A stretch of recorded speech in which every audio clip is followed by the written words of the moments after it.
கட்சியே பீஸாகி வருவது தெரியாமல் காமெடியாக பேட்டி கொடுத்து வருவது சிரிப்பழகை ஏற்படுத்துவதாக தாவேக தெரிவித்திருக்கிறது.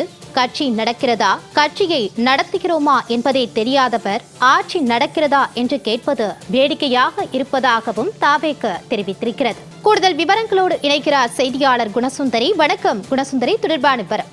வணக்கம் மாலதி. சற்று நேரத்திற்கு முன்பாக சேலத்தில் அதிமுக பொதுச் செயலாளர் எடப்பாடி பழனிசாமி செய்தியாளர்களை சந்தித்து பல்வேறு குற்றச்சாட்டுகளை முன்வைத்திருந்தார். குறிப்பாக தற்போதைய தாவேக அரசு குதிரை பேரத்தில் ஈடுபட்டு வருவதாகவும் கருத்துக்களை முன்வைத்திருந்தார். குறிப்பாக அவர் கூறியது என்னவென்று பார்த்தால், அதிமுக எம்எல்ஏக்களை குதிரை பேரம் மூலம் வாங்கும் முதலமைச்சர் தான் களவாணி என்றும், அதே போன்று தற்பொழுது தாவேகா என்பது தற்பொழுது நாற்காலிக்கு தேவையான நான்கு கால்களில் ஒரு கால்களை அவர்கள் மற்றவரின் தயவில் தான் வாங்கி கொண்டு தற்பொழுது ஆட்சியில் அமைந்திருக்கிறார்கள் என்றும் சற்று நேரத்திற்கு முன்பாக அதிமுக பொதுச் செயலாளர் எடப்பாடி பழனிசாமி பல்வேறு கருத்துக்களையும் குற்றச்சாட்டுகளையும் தாவேகாவின் மீது வைத்து தற்பொழுது சிறிது நேரத்திற்கு முன்பாக செய்தியாளர்கள் சந்திப்பில் பேசியிருந்தார்.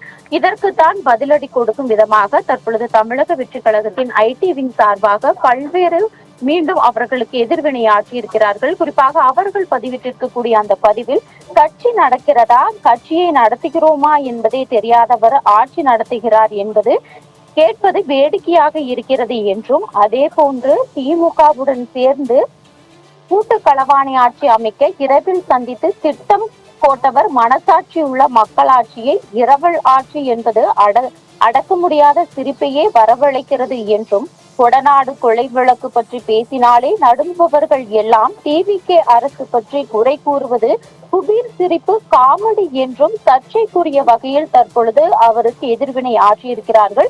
அதே போன்று கட்சியே பீஸாகி வருவது தெரியாமல் காமெடியாக பேட்டி தருவதை விடுத்து கட்சியை காப்பாற்றும் வேலையையாவது அவர் பார்க்க வேண்டும் என்றும் தற்பொழுது இந்த பதிவில் வெளியிட்டிருக்கிறார்கள். மாலதி,